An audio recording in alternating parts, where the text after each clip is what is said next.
Yung nakulong ba si Marcos? Nag-people power ba? Di ba? Tama. Nabal girl. Ito ha, mga kababayan, unahin natin itong kay Digong. Ito, post ito ng isang concerned citizen na ang pangalan ay Rovi Diaz. Rovi Diaz ha, basahin natin. Sabi niya, ngayon, naiintindihan ko na kung ano ang ibig sabihin ng post ni Basti Duterte. May post daw kasi si Basti Duterte, mga kababayan. Sabi niya, ngayon, naintindihan ko na kung anong ibig sabihin ng post ni Basti Duterte. Ito po, about sa isang tawag lang at it's a bluff. Litong-lito ako sa ibig sabihin nun. That was his post one day before this heartbreaking incident. Alam na nila kung ano ang mangyayari at kung bakit tahimik lang ang magkakapatid at si Kitty Duterte lang ang nagtatanggol. So planado pala nila ang pagpapakulong sa tatay nila.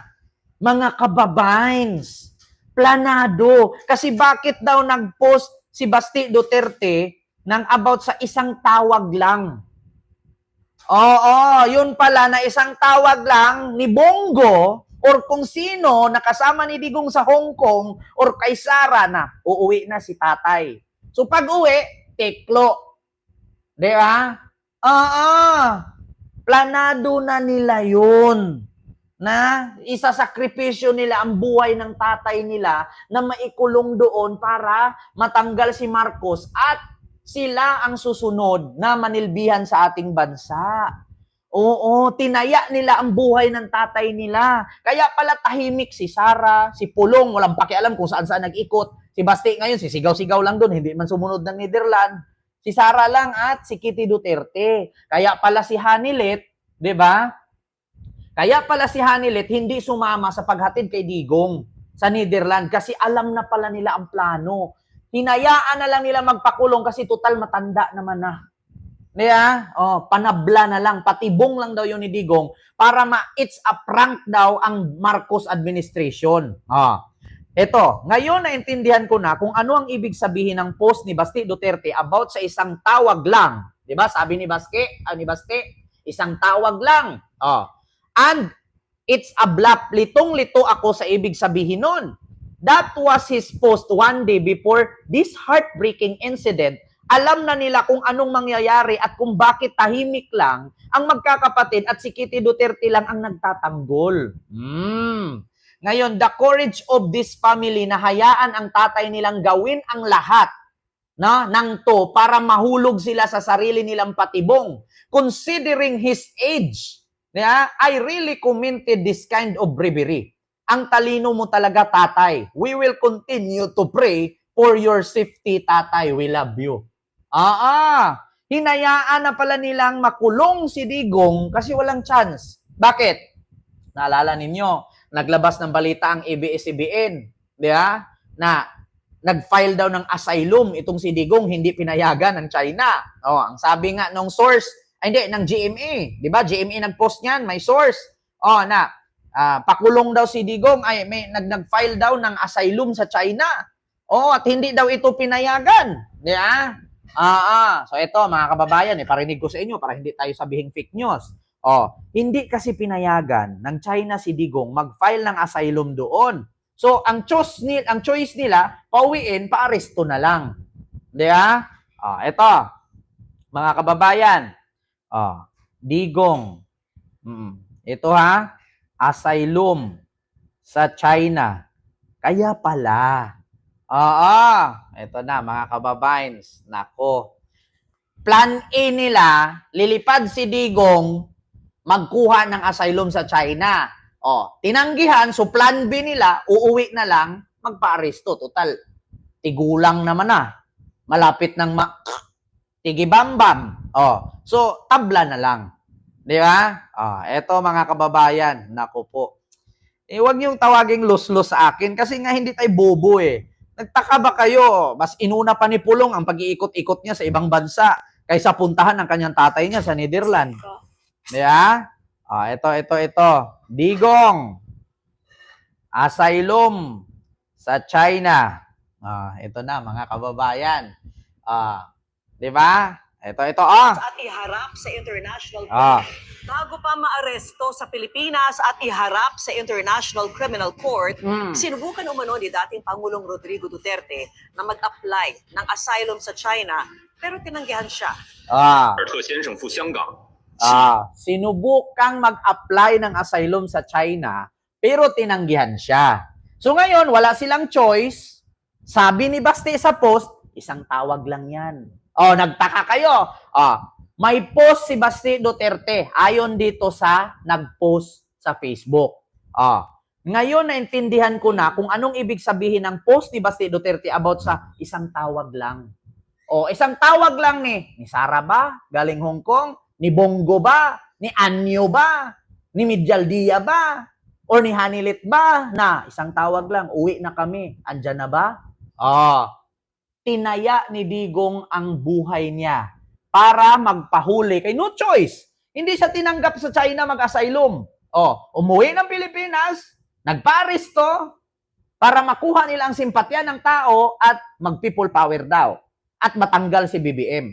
At titigan ng tao ngayon ang mga Duterte brothers and sisterhood. Ang problema, nag-people power ba? Hindi umipik. So ito na. Masrid, isang patibong ni Duterte ang kanyang pagsama sa Netherlands at mahulog ang PNP at Marcos administration. Ayan vanilla in cream post yan hindi galing sa akin.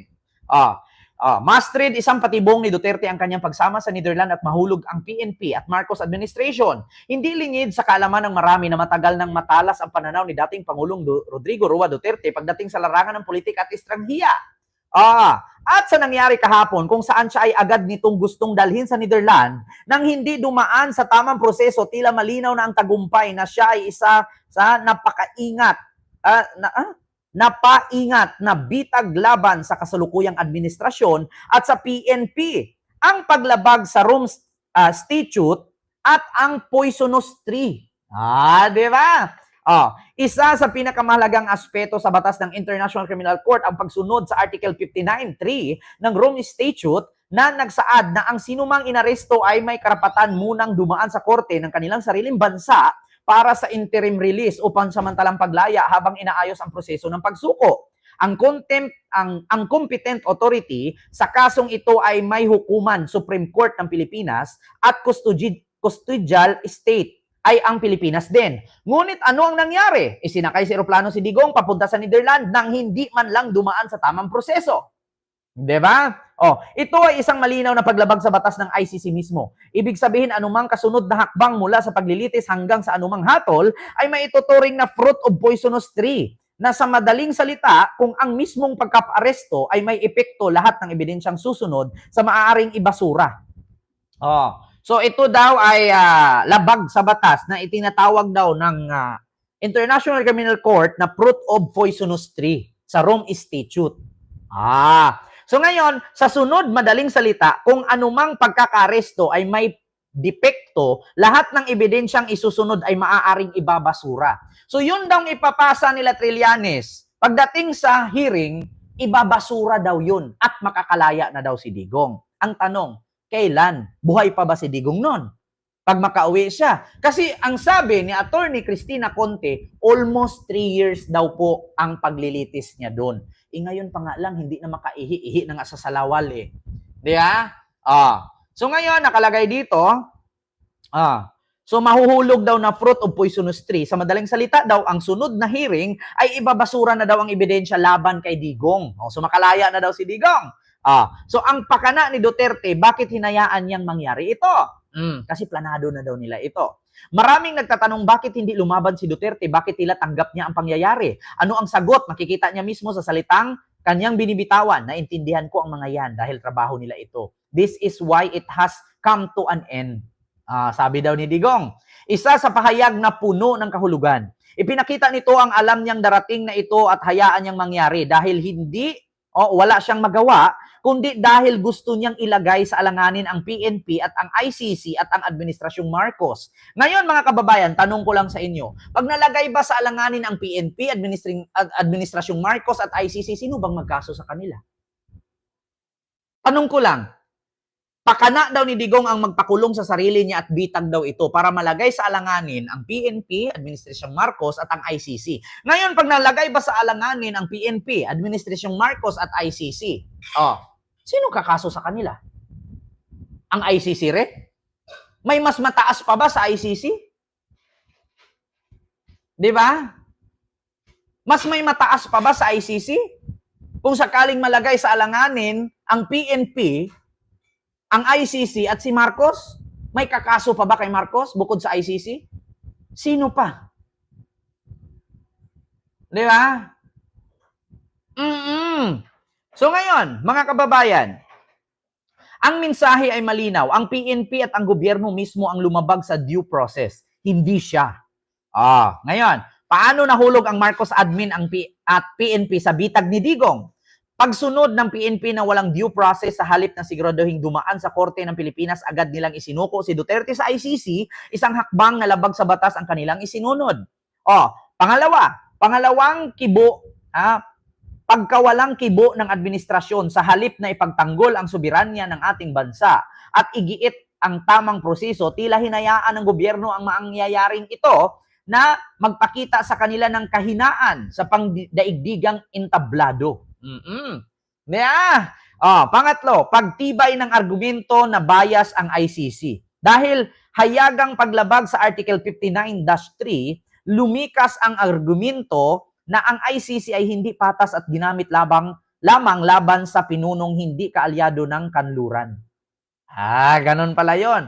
Ang mga posibleng mangyari ngayon, UN Security Council intervention. Ang mga bansang tulad ng Russia, China, maaring kumilos upang suspindihin ang ICC proceedings laban kay Duterte. So anong kinalaman ng Russia at China sa ICC? Hindi naman miyembro ang Russia at China sa ICC.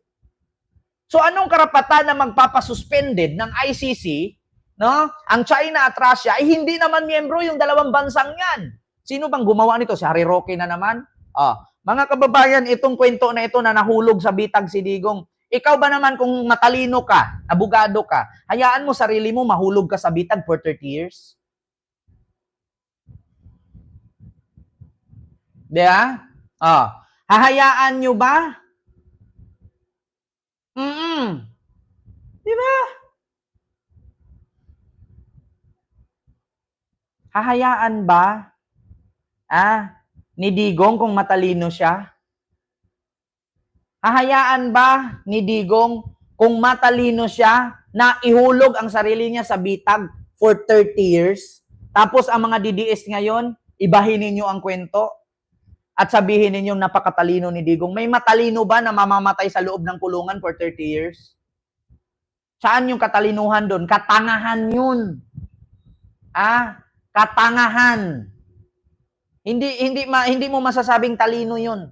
Hindi mo nahuhulog sa bitag ang Marcos administration at ang PNP. Bakit? Ang Marcos administration nasa power, ang PNP nasa power. Si Digong walang power, nasa kilikili ang power niya. Ngayon sasabihin ninyo, matalino si Digong nang ginawa mo Tatay Digong kaya pala sumama ka lang.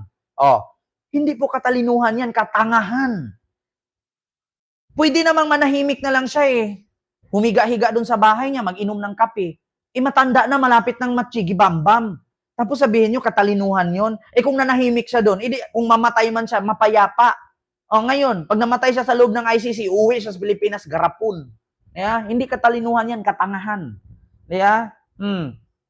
Kaya sumama si Digong doon sa ICC, mga DDS, no? Gusto kong ipaliwanag sa inyo kasi hanggang ngayon hindi nyo pa rin naintindihan. Wala pong kinalaman yung sabi dito na post ni Baste na isang tawag lang. Isang tawag lang, tiklo na ang tatay nila. Sa madaling salita, pwede naman na parang hinayaan nilang makulong ang kanilang tatay para magiging Cory Aquino at Ninoy. Naalala ninyo si Ninoy, pagbaba sa airport, binaril. Si Cory, tumakbong presidente, nanalo. Kasi nakahanap ng simpatya. Pinatay ang asawa niya. So anong gagawin ni Cory? Tatakbo siyang presidente. So naging presidente siya. Nagiganti siya sa mga Marcos. Di ba? Totoo. Nangyari. Ngayon, kung gagayahin ng mga Duterte yan, na ibagpahuli si Duterte, tapos namatay si Duterte, magiging presidente si Sara. Paano mangyari maging presidente si Sara kung ma-impeach siya? Sige nga. Paano kung pagkatapos nitong eleksyon na impeach si Sara? Pag na-impeach si Sara, mas Quintano, di din siya pwedeng tumakbo. Ngayon sasabihin ninyo, kung wala si Sara, pwede naman si Pulong. Anong sapat na basihan para gawing presidente si Pulong? Yung 51 billion nga, hindi niya masabi-sabi. Ngayon, pag hindi pwede si Pulong kay Basti, anong sapat na dahilan kay Basti gawin mong presidente si Basti? Yung kung ang Davao nga, malaki problema, hindi na-resolba. Ngayon, pag hindi naman pumasa si Basti kay Kitty Duterte, paano mo magagawing presidente si Kitty Duterte? Ang requirements ng pagiging presidente, may degree ka at higit sa lahat, 40 years old ka pataas. 40 na ba si Kitty? Yeah? Huwag na kayong mag-expect na magiging Cory Aquino at Benigno Aquino ang mangyari kay Digong. Si Digong, kahit hindi mo na pauwiin yan, pag namatay yan sa Netherlands, hindi mangyayari na iboto si Sara maging presidente. Tandaan ninyo, may nakabinbin na impeachment kay Sara. Yeah? Yun lang. Speaking of Sara Duterte, mga kababayan, huwag kayong mag-expect na pag namatay yan. Sabi nga ni Sal Panelo,